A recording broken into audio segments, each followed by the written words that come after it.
Well, ladies and gentlemen, it's that time of the week. It's Wednesday. Welcome to Material Issues, episode number 72. I'm in pink. I'm Mark Hershberger of Pop Detective Records, and joining me, Mr. Purple himself, all the way from the West Coast and the International Pop Overthrow Festival, my very good friend, David Bash. How you feeling tonight, David? Well, Mark, I'm very glad to be here as always, but I'm feeling kind of weak for two reasons. One, I started a diet on Monday, so we're 3 days into it, which is nothing, I realize, but I still haven't eaten much, and exacerbated by the fact that it is Yom Kippur, the Day of Atonement for Jews, and traditionally one is supposed to fast as part of the ritual of, in other words, to get forgiveness, you got to do something that makes you at least seem like you're trying hard. And fasting is, I know there's more of a history behind it. We could talk for an hour about that, but I'm not gonna. Just suffice it to say that that's one of the traditions. And I am drinking, but so I'm drinking diet soda. I got my Canada Dry here, but I haven't eaten. So I'm feeling really weak. But It would have been. certainly I have a lot of things to ask God to forgive me for.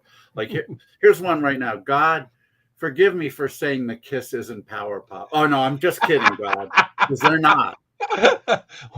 Wait, everything just went hazy on me. Yeah. Everything went hazy. If Kiss is power pop, may God strike me with lightning right now. Oh my gosh. Well, I was going to say, having a fast while you're on a diet equals good timing, to quote the Beach Boys. Thank you, John Borak.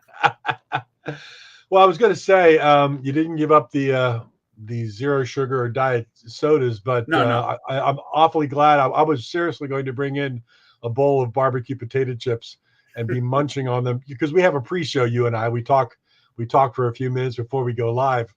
And that would have guilted me out to no end. So it really, I always tell people that when I'm dieting, my mind is really made up, and I'm very focused on it.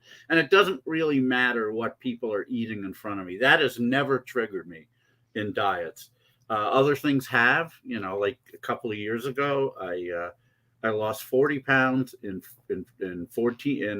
18 weeks. Right. I was going great. And I won't say what they were, but a couple of things that one person said and one person did ended up triggering me. And neither of them had anything to do with eating certain food or even talking about certain food. So no, I mean, anyone can eat whatever they want in front of me. If I ever go out to lunch with somebody and they know I'm dieting, I don't want them to ever hesitate to order whatever the hell they want. It's not going to make any difference. If I fail, it's not going to be because of that. I know we've talked about this at length before, many times, because we both diet, we both watch our weight for similar reasons and things like that. But you cut out a lot of the crap that we 100%. both eat, 100%. So, but what you don't do, and I know I've been on your case a few times, is you don't do the exercise side of things, where I tell you to go out and take a 2-mile walk with your headphones on, and you're like, no, I'll just cut the crap out. I'm like, but you'll lose so much more weight if you go out and be active. Well, here's the thing. When I lost the 40 pounds a couple of years ago, which again I've put back on, but I didn't exercise a bit. I don't really need to exercise to lose weight. It probably would help with maintenance. Well, here's the thing. When I had the heart attack in 2015 and I lost 70 pounds in 5 months, besides changing my diet completely, I also did exercise. I was part of a cardiac rehab program. Right. So I would go into Cedars-Sinai Hospital and do the bike for 20 minutes and the treadmill for 20 minutes. I would do that 3 times a week. Along with that, I was walking. Rena and I would take walks around the neighborhood, not for 2 hours, usually somewhere between, 35 and 40 minutes. But we did that every day. So when you combined everything, I don't really think I do. I may very well prove it to everybody. I think I need it more to keep it off than to lose it. But I mean, look, it couldn't hurt. Yeah. There's Well, no way it could cause me to backfire. You know what a godsend that Rena and I Chez were has talking been, about it. You always get your walk with Chez, Mhm. but in that respect, it would be nice to have a dog because that would give me a reason to have to go out and walk. But Rena and I have been talking about resuming our walking routine, and I'm sure that'll help. But until then, we'll see what happens. You guys could make a fun thing out of it by having a CD player with the split for the headphones, and you could both talk about new releases you've got in, and you could play them, and you can say, "What do you think about this, honey?" and or whatever. You could do stuff like that and make it very interesting. I happen to talk to my dog in my 6 walks a day, so people think I'm crazy, but I make it interesting by talking to Chez. He's never answered me. You get the women paying attention to you, and that's a good thing. Hey, and speaking of women, check out your T-shirt, Hanna-Barbera's version of the Ronettes. That's fantastic. I love that. I really love that. My friend Brian Barry from Scotland, although I think he and his wife now live in London, he came to IPO Liverpool with a Small Faces version of this shirt. Yes.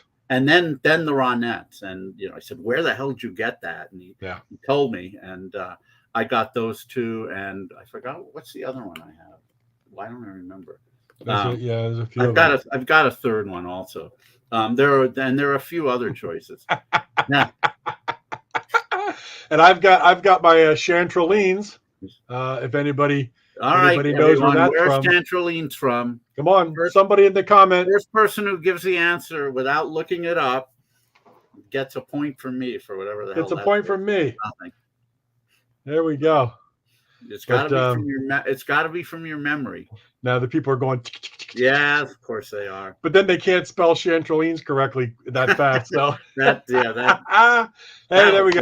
I don't know who. Okay. Well, not sure who that is, but I'm not sure who that is. It might be John. It might not. As I said, he's got a big thing.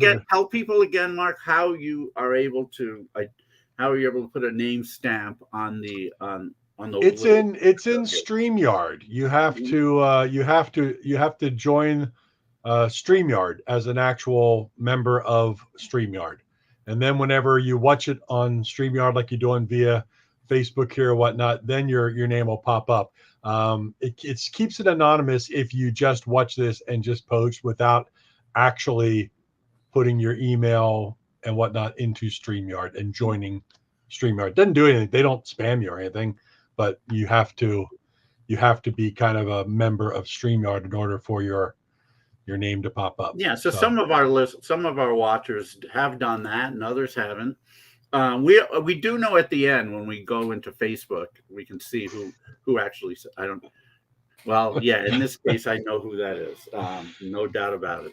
But from Heroes and Villains, the Beach I talked to you pre-show, but besides Facebook here and on YouTube, I'm slowly getting all the episodes loaded up to Podbean, which is podcasting. So you'll be able to search under your podcast app or whatever for Material Issues. And Robin, you did. There we go. Thank you, Robin. Hey, Robin. Good for you. And you did it exactly right. Perfect. Very good. So to see you. If you like to listen on a podcast player while you're walking or in the car or whatnot, the first 11 episodes are up on podcasting apps. I'm getting it around to more and more. So that'll be coming more and more in the future. So stay tuned for that. We'll let you know. But yeah. Oh yeah. Oh, I almost forgot. Watch check. Watch check. This just showed up literally about a half hour before the show. Oh, you actually just got it? I just got it through DHL today. Wow. It is a Henry Archer. This is a Danish company. A Henry Archer Aero, or Aeron. I forgot. Yep, Eric, we got you. Looks good. Eric. It's from Denmark. Like I said, the purple is absolutely stunning. I don't think you can see it. No, we can see it. I like it. It's a beautiful purple, and I asked for the white band. I thought that would be a little bit of a change. It balances off of the markers on the dial, so I think it works. They also threw in a black band in case I want to change. I looked at the Archer brand because it was Danish. Yeah, because it was Danish, and I'm mostly Danish on my paternal side. So they're not very expensive. You might want to think about it someday. Yeah. But it's now my third Scandinavian watch. I have my Ackerfeld from Sweden. It's the one with a 24-hour dial, and basically, so even though it says 7 o'clock, it's actually 15 o'clock. Right. I've seen that watch too. Which so that one I've got, and of course the one I showed you a few weeks ago, the Von Doren from Norway, which has the Norwegian day window. Right. That's the reason I got that. So now I need something from Finland. There is one company, but their stuff is really expensive. Right. So I probably won't be able to get one from there, but there are a few other companies. I'll probably do something. But yeah, I love Scandinavian everything, really. So indeed. Thank you. So anyway, so that's that. Oh, also, of course, I don't want to forget my 1990 Premier Edition 100 card set of the PBA, the Professional Bowling Association. Yeah. So unfortunately, it has a little sticker there, so you can't see entirely what this is, but that's what it is. And I've got a couple of the cards here. The GOAT, Earl Anthony. No, all these people who think it's Walter Ray Williams or Pete Weber or that two-handed idiot Jason Belmonte. You're wrong. It's Earl Anthony. Hey, show of hands. How many people out there remember watching bowling on television in the 70s? It was huge. I mean, 70s and 80s, mostly 80s actually. But Earl Anthony, probably, yeah. But I think I remember had his peak in the 70s and early 80s. I just remember watching it in the 70s and thinking, okay, here's a guy bowling, and he would bowl a strike, and then you'd see the crowd. They'd all be like, it was almost like a golf clap, very polite, and it was just not now. Bowling for dollars. Remember that? Yeah, Bob. For us, it was Bob Murphy, the Mets announcer, actually announced bowling for dollars. Yeah, it is. Oh yeah. Here's my Nelson Burton Jr. announcer card. He was a Hall of Fame bowler, but most people, if you're under 60, remember him more for commentating with Chris Schenkel, who was pretty much gone in the head at that point. Yeah. So all he could do was bowling. One of my favorite bowlers from the time, Guppy Troop. Do you remember Guppy Troop? I do. This picture doesn't do him justice. He had a huge fro and would wear pants that were yellow on one side and green on the other side. So he was very flamboyant. Unfortunately, this picture is from a little later when he got rid of the fro, but he was pretty good. There are two types of people we need to get on future episodes of Material Issues. One, we need a pro bowler from the 70s or 80s to tell us about the groupies and everything that went on behind the scenes. And no doubt there were a lot of them, yeah. And B, we need to get like a pro wrestler from the 70s or 80s. We need to get like Ivan Putski or Ivan Putski, my ass. His name was something like George Anderson. Polar's Power, my ass. Oh, Johnny Gunther, who bowled the second 300. Actually, Guppy, it wasn't. He was part of it. He was in a league, and his team were all named after fishes. That's how he got the Guppy name. I love it. And my last one that I'm going to show, that beefcake himself, Mark Ross. Oh, yeah. I mean, can't you see him in like 16 magazine? Yeah. No doubt. He was a hunk, right? Oh my God, really great bowler. Anyway, I just thought I'd waste some time with that. No, that's awesome. I mean, you're doing that. I wanted to put up a friend of mine that I'm kind of doing some work with and some promotion things. But Warren Stratford, he's a Canadian who lives in China and does caricature sculptures. He lives in China because he sculpts there, and then the manufacturing is there, so it's all together. But he finally has his website up. It's finally possible to order from him. But here's a little banner of what he does with these about 6-inch tall resin sculptures. And as you see Jim Morrison, you see Kurt Cobain, Mick Jagger, the Ramones. He's got one of the Beatles back there, but he's got tons of really cool sculptures that he does. So if you're interested at all, here is his website, warren-stratford.com. My brother Joel is a huge memorabilia collector, and he loves figures. These so are when he watches this, I'm going to see if he actually goes after any of those. I collect this guy has, it's funny, he's sold over 5 million figures worldwide. Wow. So it's not like he's not done this before. This is the first time he's really putting out a lot of musicians and artists like that. But I've got a whole collection of, they're like restaurant workers, there's chefs and waiters, and they're all just wonderful. And I've been collecting them, and some of them are from 10, 15 years ago. They're hard to find, but when you find them, they're nice little collections to have. So oh yeah, no, I think Joel might be over that. I remember. Yeah, Mark Roth was really good. He was no Bo Burton or Brian Voss, who were like the pinup boys of the PBA, but he was a hell of a bowler. Yeah, I actually met him once, and he was kind of a jerk to me. It was the first time I'd ever left a 5-7-10 split, which, if you think about it, is really freaking difficult to do. I had no idea how I could have possibly left it. So one time, there was a bowling league in Paramus, New Jersey, that Mark was part of. My friend and I went down there. I saw Mark Roth. I said, Mark, I left a 5-7-10. How the hell did I do that? And all he said was, everything missed. It's like, yeah, no shit. So then I found Bob Handley, who was I don't know if you remember him. He had the huge hook ball. Yeah. Frank and Bob, they called him. And I asked him, and he actually gave me an educated explanation for what had happened. And I thought, wow. Okay, Handley, you're one of my favorites now. Thank you. Wow. Anyway, whatever. Do you still bowl at all?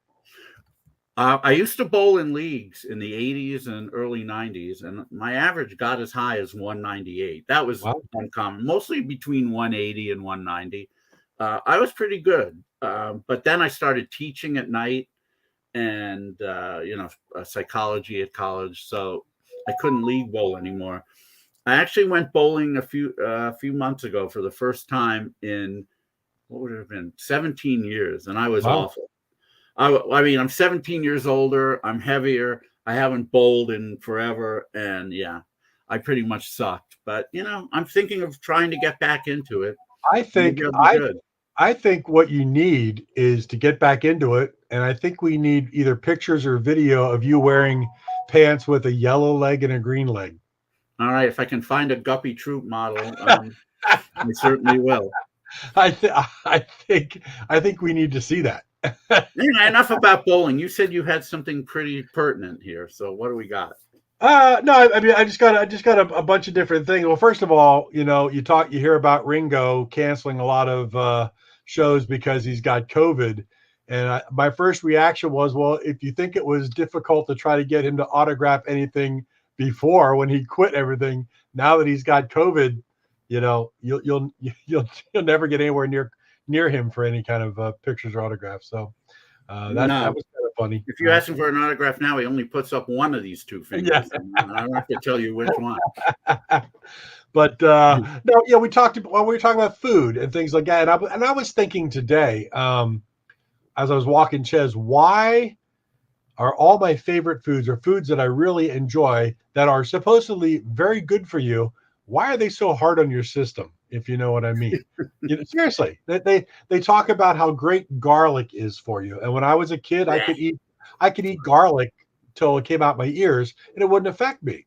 But onions and peppers and eggs and everything like that, there was a time when I could eat as much as that not even be affected. Now, without going into specifics, we know how you can be affected by all that kind of stuff, and it's all supposed to be so wonderful for you.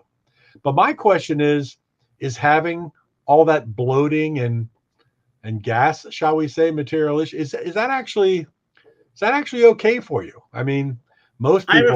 I have a feeling it has a cleansing effect in some I way. think I think so too. I mean, our culture doesn't allow for someone to walk down the street unless you're 90 years old, putting out loud. But Not very good in the bedroom either. no, but it's As I recall, as I recall, as I recall from years ago. yeah. But yeah, I just thought about that today for whatever reason. I said, why is all this stuff that's so good for you so difficult I don't to know that digest? everything that's good for you is like that, but you're right. A lot of stuff that So much is. of it is. We got a laugh. We got a laughing icon up there. Yeah.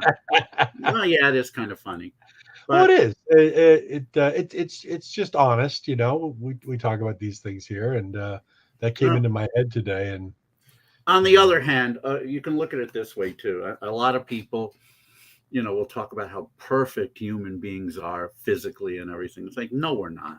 no, Let's face it, we're not. I mean, if whatever maker there was going to do it right, there wouldn't be as somebody once put it in Forgetting Sarah Marshall, a sewer next to a playground. yeah, That's that's just bad. That's just bad design, ladies and gentlemen. Um, so I mean, and there are a lot. Look, if we were so perfect, people wouldn't be getting really, really awful diseases, dying early. Come on, we're not perfect. We're flawed, and no, that's indeed, okay.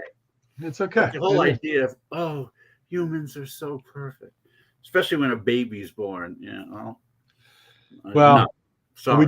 we talked about this last night briefly too. If you want to see how insignificant we all really are, there's a Netflix documentary just came out called "A Trip to Infinity," which just talks about the vastness of infinity in the universe and the ever expanding and how really tiny and insignificant we all are. And it was a fascinating documentary that just um,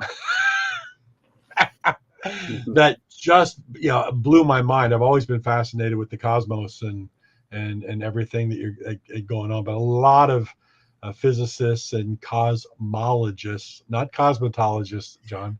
Well, yeah, ironic that name is so close because they would Yeah, be among the last people to talk about yeah. anything deep. So But it sorry was if very any good. cosmetologists are out there. No disrespect No to them. disrespect to cosmetologists, but very, very good documentary though. Probably one that if you were a little bit altered when you watched it would make it even more fun. But Yeah, big I problem for me since I've I never know. been altered in my life. But Well, no, never smoked a cigarette. yeah. Never took a hit off a joint. Never did any hard drugs. Barely ever drank. Look at what happened to me. 2 heart attacks. Yeah. I've abused my body more than anybody else who never did any drugs or cigarettes. It's Well, terrible. that's why when you watch this show, Trip to Infinity, I think there's part of me that said I might as well go out and just enjoy the hell out of myself because we're all just matter, we're all just energy, and a billion years from now, this is all going to be dust, and it doesn't matter. And you know, You're right, uh, Mark. Fuck the diet. Where are those chips? the diet, get the ketchup chips from Canada. Oh yeah, get them out here. So now I want to bring up a little baseball thing. We're not going to bore all you non-baseball fans too long, but I got a Yeah, question for you yeah, because I was talking earlier about how things are framed. Um, Now that Aaron Judge has hit number 62 and broke the American League single season records for home runs, you've got a lot of people out there saying, well, he should have the major league record because the guys in the National League who have more than 62, well, they juiced. We all know that. Whether or not they want to admit it, it's pretty obvious that that's what they did. I disagree. That's all. Not that they juiced, but that the record shouldn't count. That's all well and good. Let's say I did agree. But the question is, if those records don't count, who has the single season National League record? Who is it, Mark? Interesting. You don't know. Everyone's been taught. You've seen articles of Maris's kids, sports writers, everybody saying, well, Judge should have the all-time record for both leagues. I think prior to, you don't know who it is. But I think prior to Bonds, is this person right? No, it's not Hack Wilson. See, look at this. But prior to Bonds, nobody gave a shit who led the American or who led the National. It was always just Babe Ruth. Well, prior to, Maris had the record Maris. in 1961. Maris, okay, but I mean, you didn't. Who was that nationally? Who? And It's not someone before Bonds. It's somebody who did it within the last 5 years, actually. Not Pujols. No. This person hit 59 home runs in a season. As far as anyone knows, he's not linked to steroids, although I will say he has probably the most chiseled body in the major leagues. Very handsome fella, for sure. Yes, Giancarlo Stanton. Oh, there we go. Eric Klopp said Ernie Banks. No, not Ernie Banks. Giancarlo Stanton. Shut up, John. Giancarlo Stanton hit 59 home runs in 2017 for the Miami Marlins. Wow! If you don't count Bonds, Sosa, or McGuire, Giancarlo Stanton has the National League record, a single season home run record. Yet nobody is saying that. Everyone is saying who doesn't have it. Yeah. Because they want to frame the question only about the fact that these people did steroids and they shouldn't be allowed to have the record. And yet no one's giving credit. None of those people are giving credit to the person who, if the logical extension of all this is that he does have the National League record. And you see, very few people knew. We got all these guests. You didn't know. Whoever guessed Hack Wilson or Ernie Banks didn't know. And it only happened 5 years ago, and nobody knows. To quote the Raspberries, John Borak. It's pretty amazing to think about, because when you start trying to think about sluggers from the National League in the 60s, 70s, 80s, nobody really just comes to mind. Well, George Foster hit 52 home runs in 1977. He got the closest. And Hack Wilson had held the record for several years. And trying to think if it was if anyone hit 57 in the NL before Stanton hit 59. Maybe somebody did. See, I don't even know that. But anyway, so it's just interesting how because of the way something is framed, the logical extension is never even considered. Poor Stanton. In the minds of many, he should have the record, but nobody's even, all they're saying is who doesn't have it. So it's just really weird. So do you yourself care whether it is a steroid record or not? I care, but my position has long been baseball not only knew what was going on, for sure they knew. I think they were actually encouraging it because Cal Ripken helped, but the strikes had happened. Attendance was down. Cal Ripken breaking the consecutive games records did help baseball a lot, but it wasn't enough.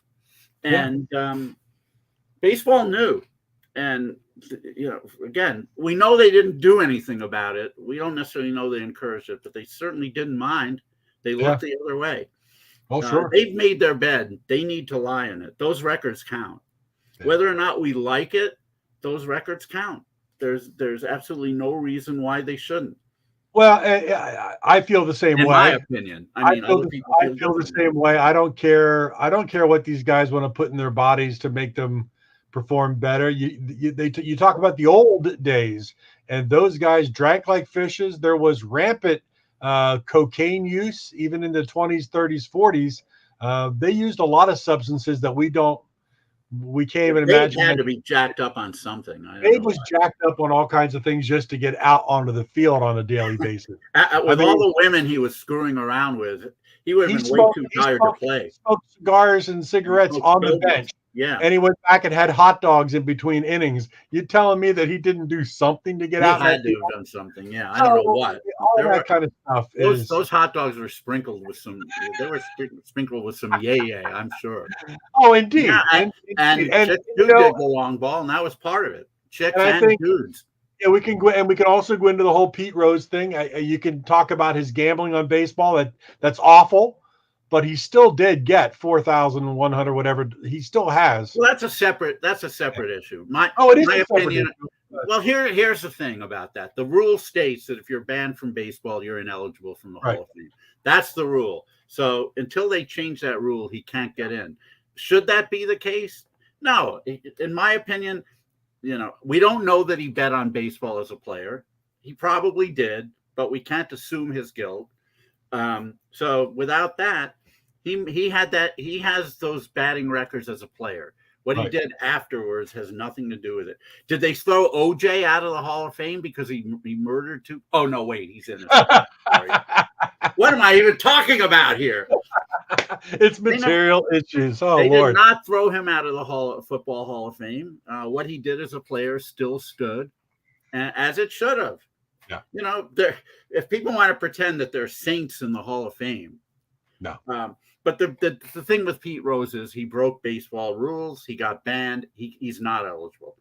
Right. Somebody's going to have to change that. I don't think it's going to happen until he's 6 feet under, because nobody's going to want to let him enjoy the honor, and no one's going to want to overturn the edict of a dying commissioner, Bart Giamatti. Right. So it's going to take a little while, if ever, that he gets in. But let's get off of baseball, because I know we have fans that couldn't give a shit about it. I know. A question for you though, David. We've seen you many, many, many times over the years on video with International Pop Overthrow. Get on stage with Dave Rave and do Shake, and clap your hands and sing along. So I was thinking the other day, if you were in an alternate universe and I often am, and you are, and you walked into a smoky little dive bar, and there were only two other customers and yourself, and the owner of the dive bar said, "Hey, we're having a karaoke contest, and the best person singing karaoke gets 50 grand. And the first two people go up and they're awful. So all you have to do is get on stage and be decent at one song." What song does David Bash sing on karaoke? That's a really good question. Well, first of all, you have to assume that I would do it rather than want to embarrass the shit out of me. And the first two people, I'm doing it. Yeah. And the first two people were terrible.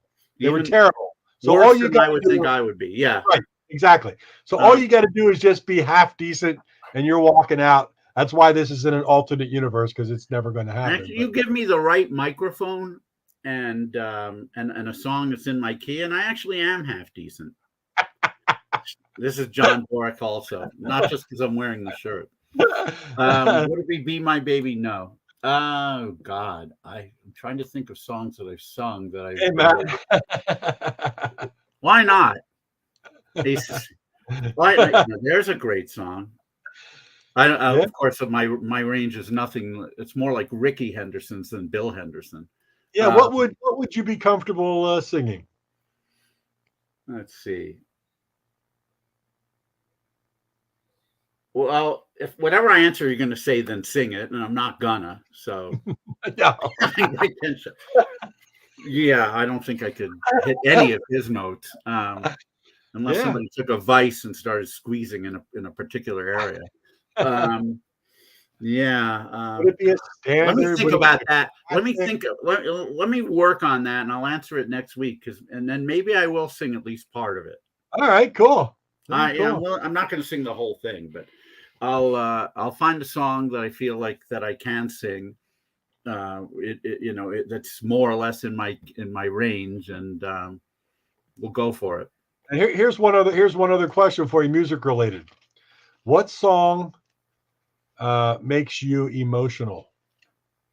Oh God, there's lots of them. Well, I remember one time back in the late 80s, 89, my girlfriend at the time, well, my fiance actually, we were in a long distance relationship and we were having some problems. we weren't relating well. I was getting really concerned about us. I was up there. She was living in the Bay. I was up there at her place, and I mean, she could tell that I was really distressed over it. And she played "Don't Give Up" by Peter Gabriel and Kate Bush.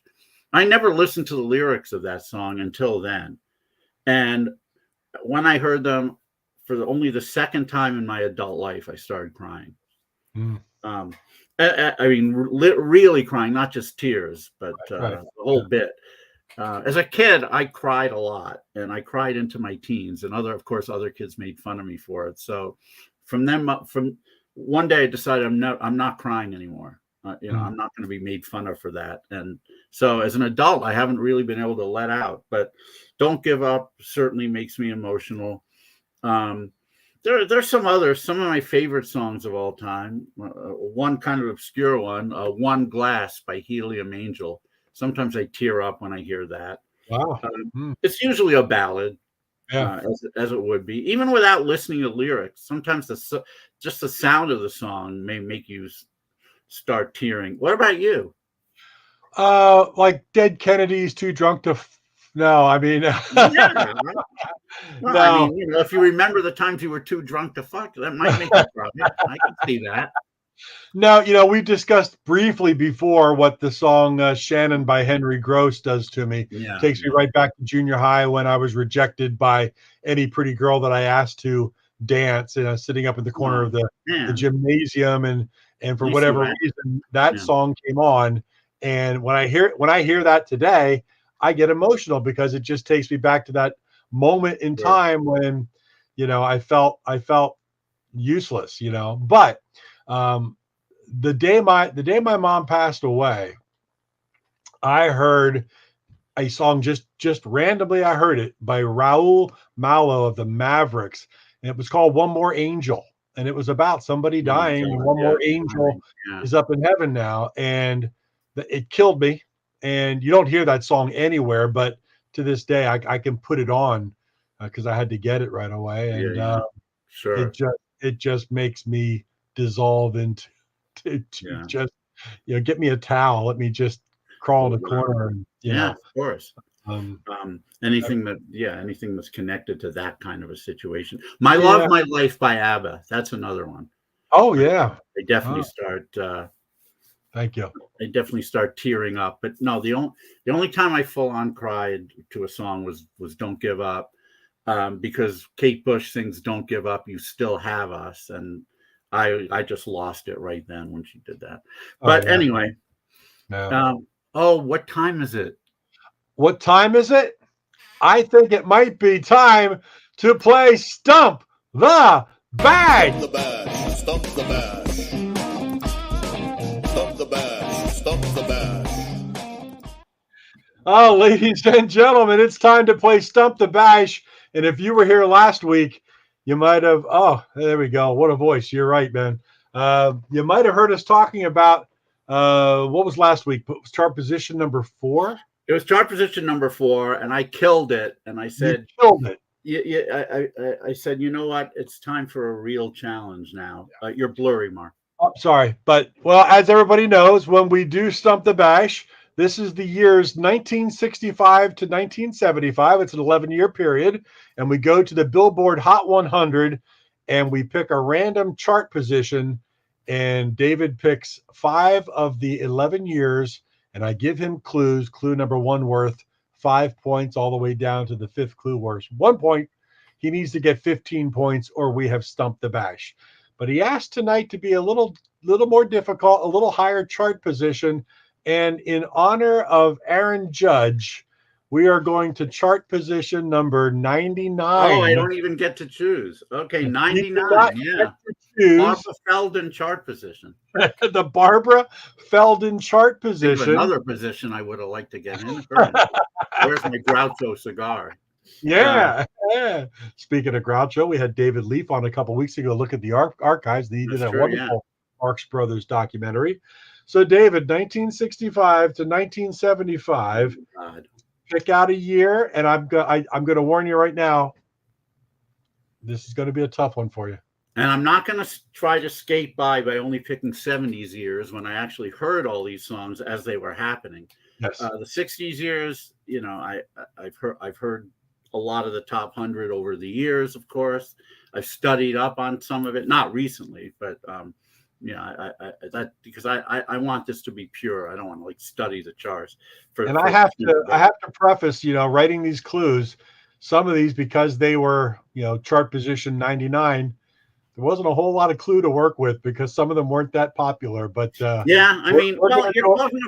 talking about songs. If it's chart position 99 for the year, you're talking about songs that are probably during the week, during its peak, probably finished between 10 and 15, and that's it's still pretty damn good. I mean, when you want to die knowing you had a song that did that. We had a guest, Gilbert O'Sullivan, who did that several times. But yes, indeed.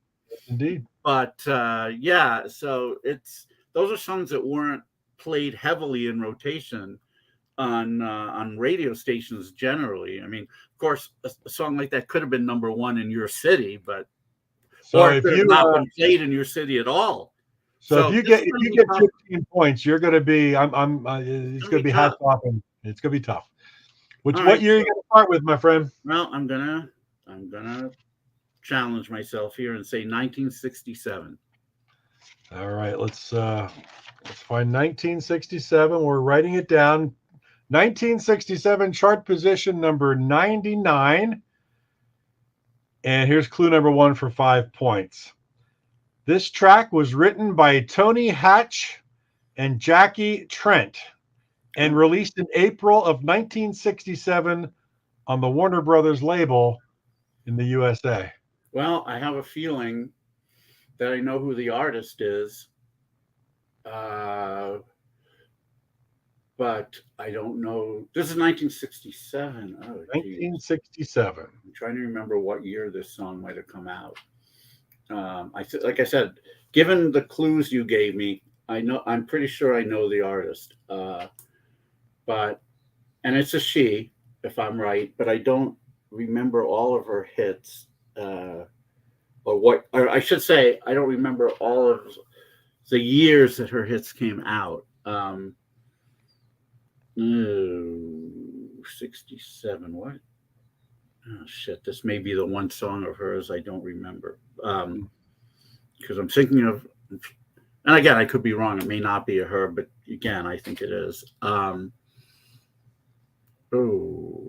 Let's see, what year would that have been? No, that's later, I think, and that's later, I think. Warner Brothers label. All right.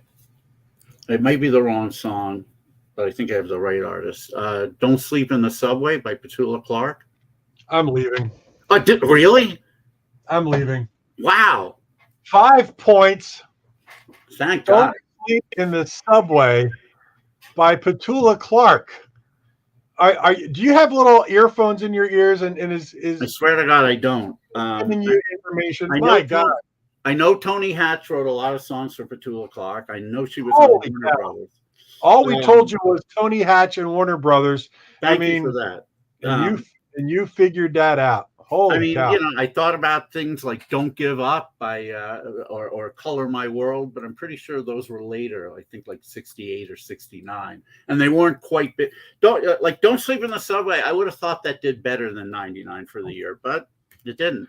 And even all the way down to what was the 1 point clue? What's that? The 1 point clue would have given it to you, because the other clues I thought were extremely difficult. The 1 point clue was, according to co-writer Jackie Trent, the title lyric was suggested by the 1961-62 Broadway musical "Subways Are for Sleeping." Oh, okay. Yeah, I think I'd have gotten it from that. I might have gotten it on that one, but my God, 5 points. You're only 10 points away from not being stumped. All right. My gosh, we're going to have to turn this into classical music. Trust me, I'm not. I doubt I'm going to do that well again. But great job on year 1967. Where are we going to go? Well, 67 is 2 away from 65, so we're going to go to 73. 2 away from 75. 73. At least I'll know this song, or probably anyway. All right. I mean, no, meaning I like. Actually, I did actually hear "Don't Sleep in the." I used to think the lyric was "Don't sleep in the subway, Dudley," like Dudley Do Right. I'm like 8 years old. Okay, what the hell do I know? What is Dudley doing in the subway? I'm 8 years old. I mean, what lyrics could be anything. But anyway, go ahead. All right, here we go. This is 1973 chart position, finishing the year at 99. All right. Clue number 1 for 5 points. This track was originally written in 1956 by Jerry Livingstone and Paul Francis Webster, with the bridge being adapted from an old English folk song called The Riddle Song. It's also called I Gave My Love a Cherry, which, as you might remember, was in a scene in Animal House on the steps where Belushi breaks the acoustic guitar. So I've given you a lot of clues. Yeah. But what's difficult is not only the song, but who the artist is. Well, wait a minute. So the song was written back in '56. Part of it was adapted from a Old English folk song called The Riddle Song. And what was the I Gave My Love a Cherry part? It was also called, or otherwise known by most people as, I Gave My Love a Cherry. John Borick will relate to this. This is the kind of thing like when Ralph Cramden couldn't answer who wrote Swanee River, even though Ed Norton had played it as an intro to the songs he was quizzing Ralph on. So it made it, of course, a very funny scene. He finally said Ed Norton. I've obviously heard that song. I've heard that song as an original folk song, probably in a play or whatever. Yeah. But never did pay attention to what the name of it was. But let me think. Shit. Who borrowed from that? Somebody used that melody in one of their songs. Thank you. I'll be seeing you. Written by Irving Berlin and. Oh Lord. God, now I gotta focus. I gotta focus back on this. 1973. So wait a minute. Are you saying that that what is also known by isn't the actual title of this song? It's not the actual title. I mean, well, but is the actual title of the song "I Gave My Love a Cherry" the title of this song? The title of the old English folk song it was adapted from was called The Riddle Song. Oh, but okay. Nobody knew it as The Riddle Song. Everybody knew it as I Gave My Love a Cherry. Well, this is all what it's adapted from. So yeah, it doesn't. Yeah, okay. In 1956, yeah, no doubt. It's even though this is a hit in 1973 for this artist. All right. I feel like I should click into something here, but it's not easy. 1973. The tension in the room is palpable. Palpable. You could cut it with a butter knife. Let's see. And it's I don't even have a good guess. All right, we're going to go to clue number 2. Not that it's going to help you that much. It might. 4 points. This artist's version, the one from 1973, was produced by Mike Curb and Don Costa for the MGM label. It was this artist's second #1 single in the UK and peaked at number 8 in the US charts. All right, well, that might help. Of course, Mike Curb did produce a lot of things. Oh, fuck, of course. 12th of Never by Donny Osmond.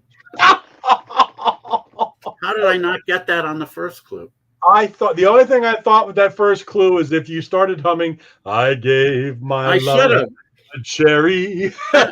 And the funny thing is, I was thinking about I was thinking about another song that used that melody, and now I'm trying to remember the artist. Oh, The Parade. Do you remember The Parade from the late '60s? Oh, They had, yeah. they had a bunch of really cool pop songs like Sunshine Girl, of course, and Frog Prince. They had a song called This Old Melody where they use that melody. And I was hooking into that, but I said, well, obviously it's not that. And I fucking forgot to sing 12th of Never. I didn't even know what that song was while I was writing the clues. And you actually got it. Wow. The 12th of Never by Donny Osmond, 1973. The first song that charted by him in which his voice had completely changed. What was interesting, because one of the later clues, I said, as was the case with this artist, if he sang lead on the song, then it was released under his name and not with his brothers. Yeah, the brothers would have certainly helped. But that's funny. As every man my age knows, if you liked Donny Osmond as a boy, you could not admit it because you get the shit beaten out of you. That's right. And I always had to say, and the funny, and guys would really they would exhibit all this weird bravado, like if Donny Osmond's here, I could take him. Like that has anything to do with anything. But of course, that was just your way of saying I can't stand anything about him. Everybody, raise your hand if you enjoyed One Bad Apple. Come on. Fuck yeah. That's right. Well, that's the Osmonds, but you couldn't admit that either. Still, it's all good. Anything that made girls swoon, you couldn't admit you liked. Couldn't admit it. No. All right, so 9. You're at 9 points. You're at 9 points out of the required 15. 6 points will give you the game. Only I don't know what to even say. I have a wonderful bonus question ready. We might not even need it. Well, we'll see. I'm going to go with a real tough one here. 1965. We'll go with. Oh, we're going all the way back to the beginning. 1965. Yeah. Let's see how well you can do with this. Chart position number 99 in 1965. This one's difficult. I'm sure it is. Written, recorded, and released in October of 1964. Oh. On the Amy label. Okay. Oh, shit. Okay. No, I know. Oh, that's all it is? That's the only clue? That's all I'm giving you. Jeez. Oh, well, who the hell was on Amy? Oh, was this guy on Amy? Oh, was this guy on Amy? I can't remember. Shit. I figured there might not be a whole lot of things on Amy. There aren't, but which is why I should know. I certainly have some records on Amy, but nothing that charted. Just good soft pop kind of stuff. I don't remember. I know he was, if it's the guy I'm thinking, I know he was originally on another label, but maybe by the time of this song he had switched. But I don't remember. I'm probably wrong, but Keep Searching by Del Shannon? No. Fuck it. Am I right? I quit. It's not even worth my time and effort if you're that freaking good. I can't believe it.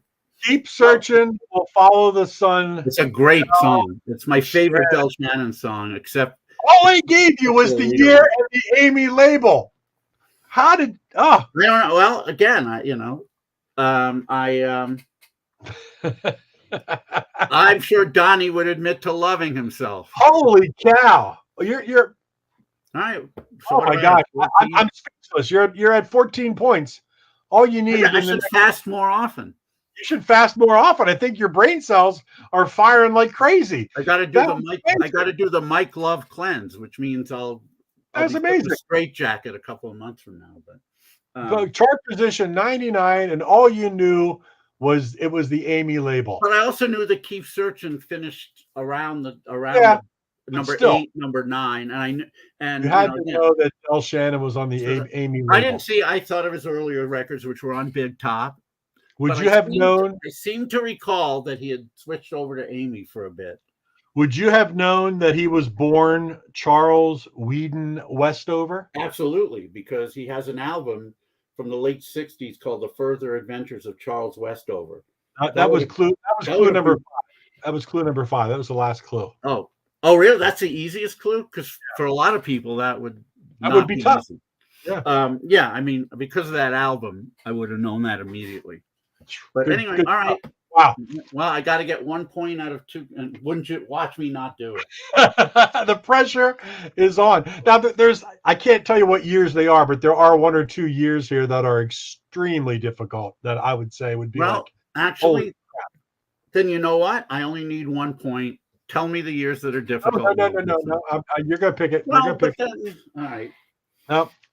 Well, but I have. So to be fair to myself, I've got to go with the last year then, 1975. 1975. All right. So this will be something I heard at the time, But, unlike yeah. Keep Searching, which I didn't hear until later. This one, okay, this one might challenge you. This one might make you sweat a little bit for that 1 point. 1975, chart position number 99, Billboard Hot 100. This track from May of 1975 was released on the Private Stock label Okay. with the B-side, Why? Shit, I should know this because Private Stock in 1975 didn't have. I bet there's some people out there who know it. They probably have the record. Obviously, Blunt. Oh, hi. I'm not sure who's saying this, but thank you. Hello. Is this Katrin, my beautiful friend from Germany? Say hi, Katrin, if it is. If not, let us know who you are. Fuck, how can I not know this? Because I'm thinking about the stuff that was on Private Stock. Obviously, Blondie was, but not for another year. Natural Gas, Joey Mullins' band, was on Private Stock. I bet I even have this record, and it's not coming to me. Hold on. I bet I have it because I remember the first time I saw the label Private Stock was on a 45, and I remember thinking, that's a weird name of a label. Let me think. Oh God, I can see it in my record collection. Deb, hey, how are you? My equally beautiful friend from Arizona. Let's see.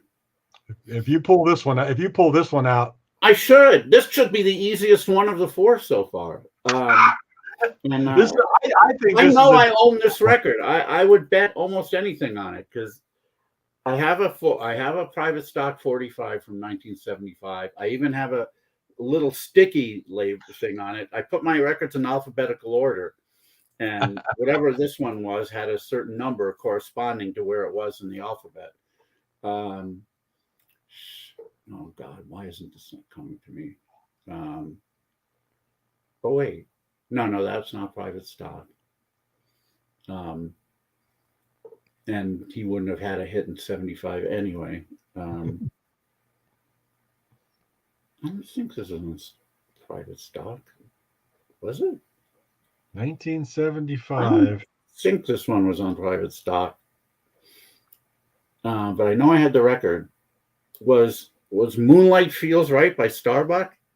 Oh, no. I didn't think. I think that's on another label. Worried there. Why the hell? I know I'm gonna kick myself because I have this record. I'm sure I do. The clues don't get that much easier. If you get down to 4 or 5, okay. But why didn't I get? I probably don't have any other records from 75 on Private Stock, except Natural Gas, which is an album. Go ahead. Second clue for 4 points, still puts you over the necessary 15. It was this artist's first song to incorporate the disco style. Oh, okay. Yeah, my brain's not clicking in, but shit. All right, so this is a song that was obviously. No, but that would have been bigger, though, I think. 4 points. No, see, now I'm stuck on a song which was too big, I think, to be that. So it can't be. The I'm artist. trying to think of some other disco things. First song to incorporate the disco style, 1975. Here on Stump. Should I infer from that this person, this artist group or a person had other songs previous, had hits previous, or nothing to infer? Because you don't want it to be a trick question that it turns out it's his first hit. This artist had well-known songs, yes, Okay. previous. All right. Yeah, I'll give you that. Yeah. Well, all right. Obviously, they weren't But on private stock. It's the first one. They weren't on private stock before because there wasn't one. So we switched over. Yeah, when I saw it was on private stock, I have to tell you, I was a little amazed. Really? Yeah. You obviously don't have the record. Okay. Based on the artist, I was like, what? Oh. Yeah, this is obviously somebody who why the hell? I don't know why I can't get this. But I think my head is just stuck on other things that are obviously wrong. Let's see. Well, this is obviously somebody who it's a surprise. Somebody thinks they know. Please don't put it in the comments. I'm sure somebody knows. If I don't know, that means somebody else does. But if you do know it, you can talk about it as soon as we answer. We'll believe you if you turn out to be right. But this is what's cool about Stump the Bash is we learn about these things and these labels and these it's very cool. As Pino Fran Jones said in Do the Right Thing, it's historical. Let's see. Yes, it's Swanee River. Yeah. Ed Norton is the artist. Ed Norton. Let's see. Oh no, that has to be. Oh wait, but it wasn't that big nationally. Is it "Swearing to God" by Frankie Valli? Okay. Swearing to God, I do have Valli. My God, David. On a chart position I thought was going to challenge you. You're already at 18 points, and we still got one question left. Yeah. I mean, did the person who thought they knew it? Were you right? Yeah, I did buy that single.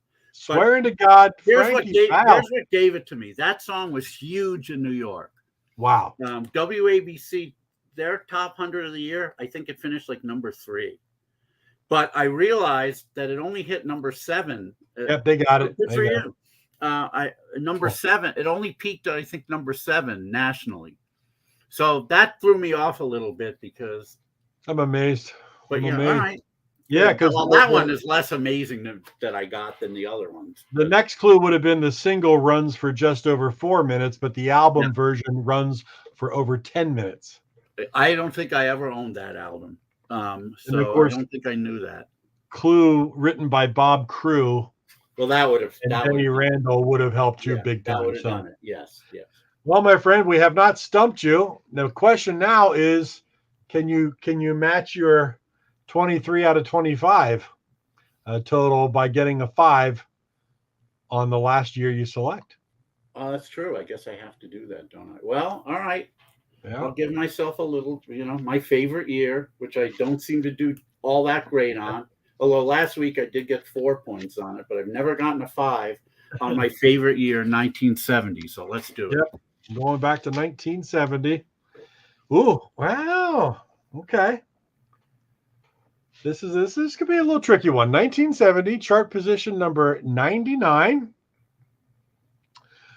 This song, written by drummer Jack Nance and a Mississippi-born singer, while both were touring across Ontario, Canada in 1958. So the song was written in 1958 by drummer Jack Nance and a Mississippi-born singer as they were touring across Canada. Well, because you're not telling me who the singer is, I'm going to assume that's who the artist is also. I mean, maybe I'm wrong, but would seem to be This a lot.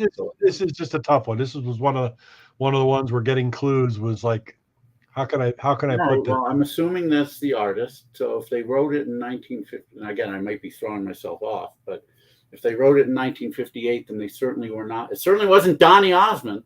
So yeah, he came out of the womb. Obviously, they were, well, all right, let's say they were 18 in 1958. That would make them 30 in 1970, so not really old, and certainly not old for the charts back then. This ain't 2022. You could be 40, 50, whatever, and still have hits because nobody cared what you look like. Well, that's not entirely true, but well, just because it was written by these people doesn't mean. Well, you know what? This is who the artist is. Mississippi Born. Okay, well then it's not what I almost thought it was. Unless he was born there and then moved to Canada, but I think this guy's Canadian. Yeah, David's on steroids, getting all these. My records don't count. All right, Mississippi. Well. But could this have done that? Naturally, you know, I can't believe that this song would have been big enough. I think it was, unless it just had a lot of weeks and somehow, well, the only Mississippi connection, I think he was born in Mississippi. I'm not sure. But Levon Helm of the band was born in Mississippi, I think, and then became a member of a Canadian band. So what the fuck? Up on Cripple Creek by the band? No, it is not. No, I didn't think so. That song wasn't big enough to. This is a tough one. All right, 4 points. Originally released by one of the songwriters on MGM in 1958. Wow, this cover was right. Released on Capitol Records in August of 1970 with the B-side Pave Your Way Into Tomorrow. Well, I don't think I have that single because I don't know the B-side, but it's a cover of something from 58. Yeah, it's a cover song. Originally from 1958. And you said it hit the charts in August? In August of 1970. Right. It was released. Well, when you say hit the charts, does that mean the Hot 100 or the top 40? No, I didn't say hit the charts. It was released in August. Okay. All right. Well, that makes it. So it might have hit the charts. Well, the last third of the year. Capital, Canadian. I'm going to take another stab. Snowbird by Anne Murray. No. Good stab. See, though. 1970, my favorite year, and I can't do as well as the other year. This is a tough song. No, all right. Well, it's still something I know, and now I know what label it's on, and I still don't have it. But okay. Now we're on to question number 3 for 3 points. So you're not going to hit your 23-point streak you've been going on here. I didn't think I would. This clue might give you a little bit more hint. Although the artist recorded this song in 1967, he recorded it in 1967. So it wasn't released until August of 1970 on his Good Times album. Oh, fuck if I know that.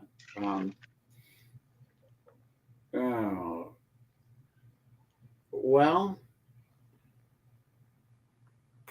I don't know what label this guy was on, but the Good Times may be a little bit of a clue. For the Good Times by Ray Price? No. Fuck.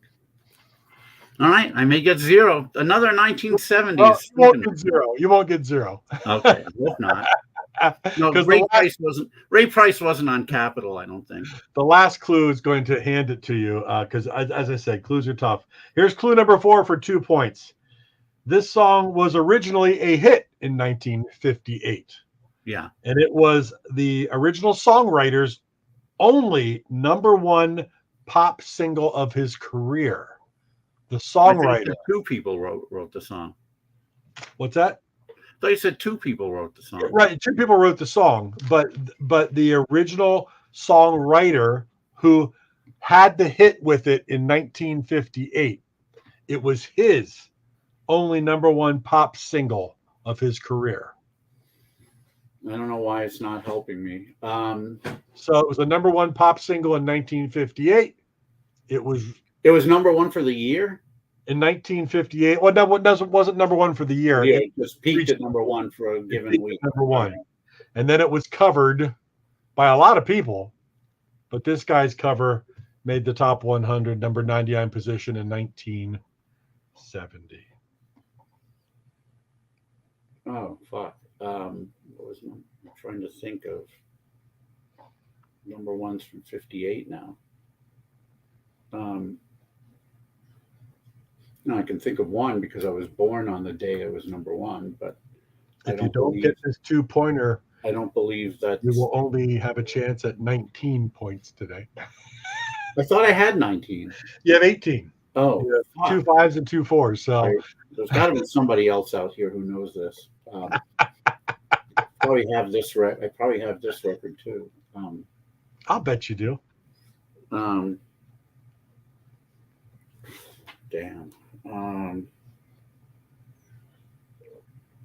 Yeah, covers don't always help me. That Yeah. tends to throw me off too. But obviously, I know the song. I can think of a couple of number ones that year, but I don't think they were.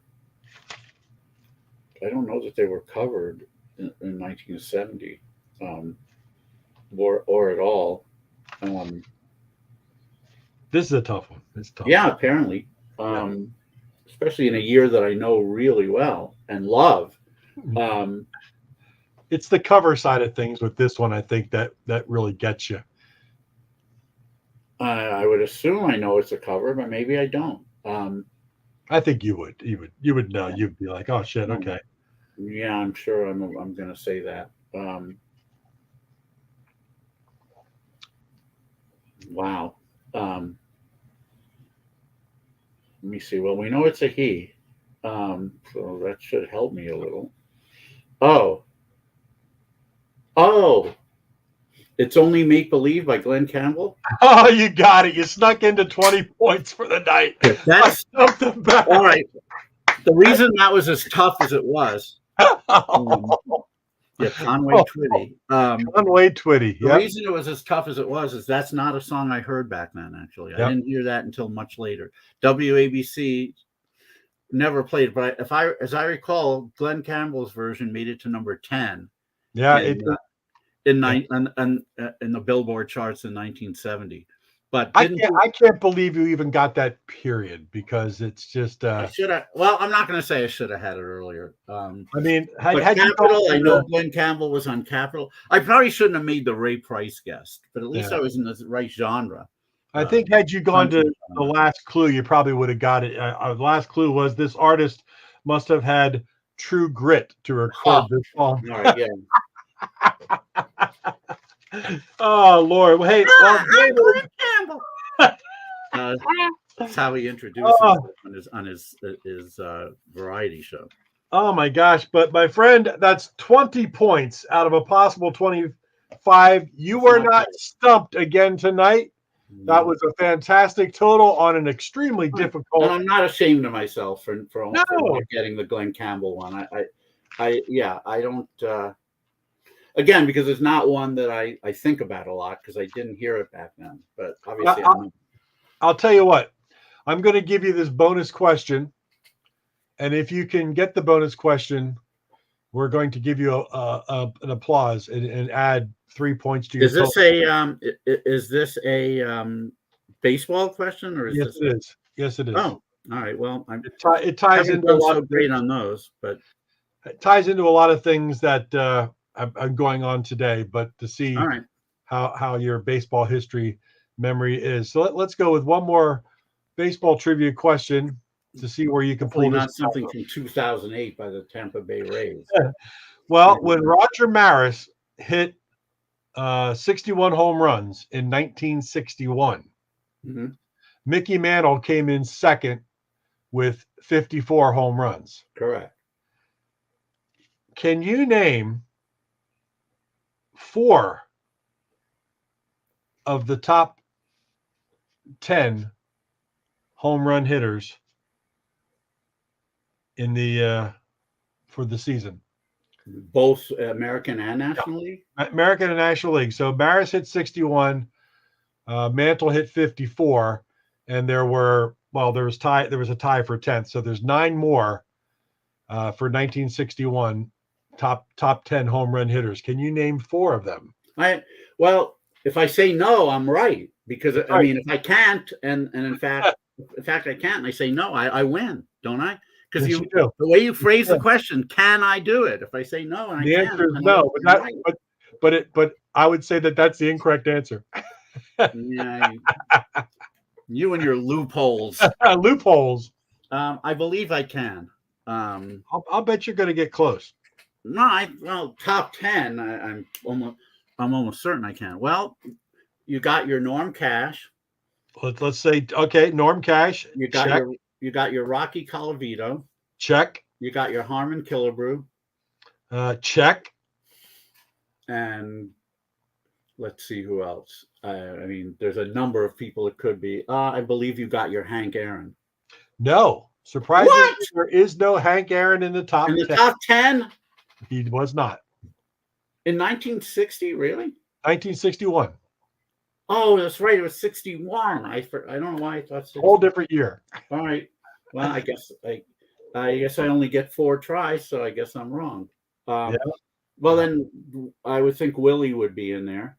Willie Mays is in there. Yes. Let's see if I can get any others, even though I didn't get the question. So I have 4 now out of 5. You got 4. Let me think. Who am I forgetting that obviously hit a lot of home runs? There's probably one big name you're forgetting. The rest are they're not as commonly known as the ones you've already mentioned. Okay. Shit. There's one that there should be a couple of obvious ones, but now we're getting into people who hit 30 something home runs, which is not as memorable. But well, there's 2 that you have not mentioned that hit 46. Oh, yeah, really? So who did I say? I said Cash, Colavito, and Killebrew. Killebrew and May. Oh, Eddie Matthews? Nope. Oh, no, that's not the year he hit 46. Wow, how am I forgetting these? Orlando Cepeda? You got Orlando Cepeda. He was one of the ones that hit 46. Yeah, yep. I remember that now. Let's see. So who else hit 46? So someone in the AL? I bet John Borak, if he's still here, would know. John Borak is true. Oh, I'm sorry. No. John Borak did not do that. No. No. He sometimes tells people he did. So wait, how many do I have? 5? You named 5, and there are essentially 4 left because there's a tie for the 10th position. Oh. So you're missing one with 46. Who else hit 46? And then there was 37 and 2 35s. No, I know it's not another Yankee. Who else would have hit 46? It should be obvious, but actually, I don't think it was that obvious. It's not that obvious. For me, I mean, this is the kind of stuff I know, but I'm not getting it at the moment. Yeah. Shit. Who the hell I have to think of the teams now. I'm blanking on teams. No, wouldn't have been. Could he hit 46 and 61? I don't think he hit that many at that point, but I'll just save that one for later. I should be. Let me think of who else was on. But that would have been off the 59 or 60 season. I'm thinking of Home Run Derby now. I've got somebody saying, I do know. No, I'm sure somebody does. I think you know all of them or just the 46? Can I say? No, don't say not yet. Only if I give up. Are you saying you know the 46 or you know them all? Whoever you are. He's saying I googled the list. I know them all. No doubt. Yeah. He probably knows. He probably knows. It shouldn't be that hard. But for whatever reason, I'm not clicking into it right now. Can I give you? Can I give you one of the 35s? No, I don't. I don't want to know. Did I? Have I said Frank Robinson? You have not. I'll say it now. Frank Robinson. Frank Robinson hit 37. Yeah. All right. So I've got how many of them now? Three left to name. Someone hit 46, and 2 people hit 35. Okay. Yeah, I should be getting one of the 35s actually, but I'm not. Well, again, let me try and go down the list of teams. You said Eddie Matthews. You were in the ballpark. Haha. I also said Hank Aaron. So what? There's another Brave. Was he on? Is this guy on the Braves? I In 1961? can't imagine that another Brave did it. Oh, maybe it's 35. With 35, yeah. Is it the guy with 35? Because if it is, I think Yeah. Then it's Joe Adcock. You got it. Joe Adcock. Yep. That's what I thought. He was a Brave. And Yeah. so now you've got the 46 and one of the 35. A tie I for can't 35. get the 46 is nuts. Yeah. So close. boy, sure, I keep going. Think of some teams here. Oh, no, he wouldn't have hit 46. But I wonder if he hit 35. Dick Stewart? Dick Stewart hit 35. Yeah, okay. I seem to remember that. So, wow. So the one I'm not getting is one of the 46s. You can take my baseball card. Right. You can take my membership to the Sabre away from me. Hey, you did pretty darn well. I know, but I haven't. So the 46, I'm sure this guy or girl who said I know, Yeah. but I think I know, probably does know because 46 is a hell of a lot of home runs. But for whatever reason, I'm obviously not thinking of the team that he's on. I can let me know if you want me to give you the team. God, give me 1 minute. If I can't get it, then yeah. Oh wait. Oh fuck! I know who it is. A guy who doesn't like Jews. No, Yeah. his name is actually Jim. Yes. His name's actually Jim Gentile. Yeah. Gentile. It's not Gentile. I'm sure he was called that tons, but You got it. I can't Jim believe you Gentile. worked that out. You I must can't have gone believe through that I every- didn't get it. Although, Yep. yeah, he obviously that was his only year where he did much. He did very much of Jim anything special Gentile. Yeah. for the A's. Yeah. Did you know? Roger Maris hit 61 home runs in 1961. Do you know how many home runs he hit in the World Series that year? Yeah, I only know the Yankees beat the Reds 4-1, 4 games to 1. Yeah. So no, I don't know. 0? He hit 1. 1. Okay. And his batting average for the World Series was 105. He went 2 for 19. Wow. Well, they didn't need him. Yeah. Very clearly. Yeah, very clearly. My friend, we did not stump the bash tonight. You had an incredible run there with you're right. The Orioles, not the A's. Oh, that's right. Jim Gentile was not on the A's at that You're right. time.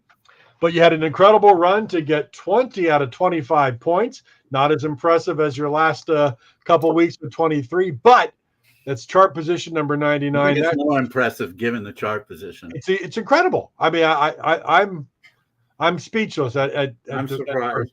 First 5. I'm surprised that I did that well too. And again, I'm not upset at myself for not getting Glenn Campbell until the second clue.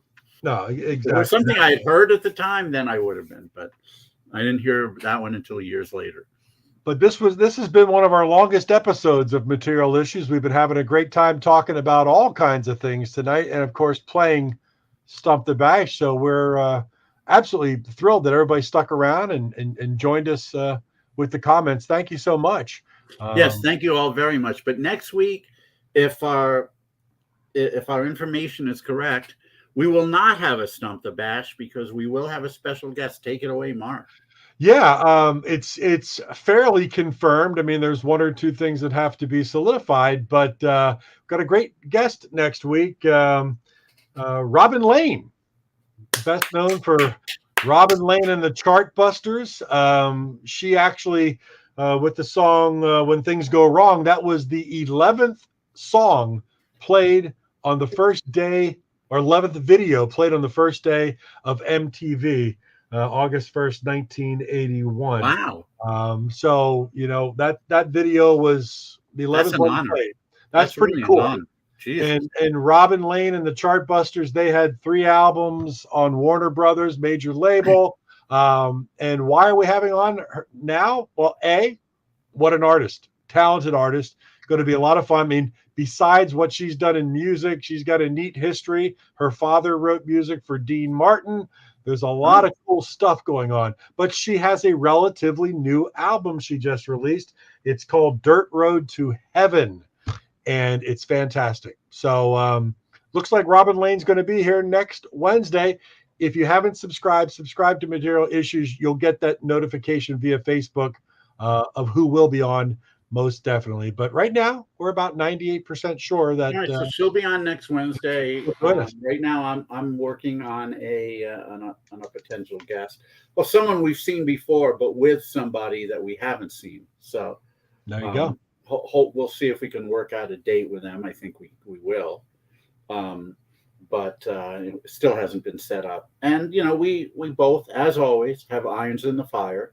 Yes, we do. But this is the cool thing is we have fun doing it ourselves. I mean, part of the reason we have guests is because they're very cool to have on, and we love talking to them about their lives. The other part is we don't want you to get bored with just us. We can only talk about so much that would even be of a modicum of interest to you. So. Yeah. So it's great. We have a great time, and you can watch us here on Facebook. You can subscribe materialissues.com and YouTube. And as I said, podcasts are slowly being uploaded. You can listen to us on Podbean or most of the places that you listen to your podcasts. Just look for Material Issues, and they're all over that. So I had a fantastic time tonight, David. I hope everybody else enjoyed themselves. And, so do I. And by the way, to all my woke friends, I want to apologize for calling the 2 women who were, one who I thought was commenting, and then the one who was. I apologize for calling them beautiful because, hey, you're not supposed to do that anymore, because men and women are exactly the same. Don't forget that, people. We're exactly the same. So if I wouldn't call a man beautiful, how dare I call a woman beautiful? Right. Let's keep that in mind, everyone. Keep that in mind, because you generally call me beautiful after we sign off on these things. Just, I wanted to let everybody know that. I call you beautiful when we're in bed and I have a gas attack. That's when I do it. Everybody have a wonderful rest of your week. We will see you back here next Wednesday, 6 p.m. Eastern, 3 p.m. Pacific. Material Issues. Have a great night, everybody. Absolutely. Everyone, thank you so much. Have a great week. We'll see you next time. All right. Cheers.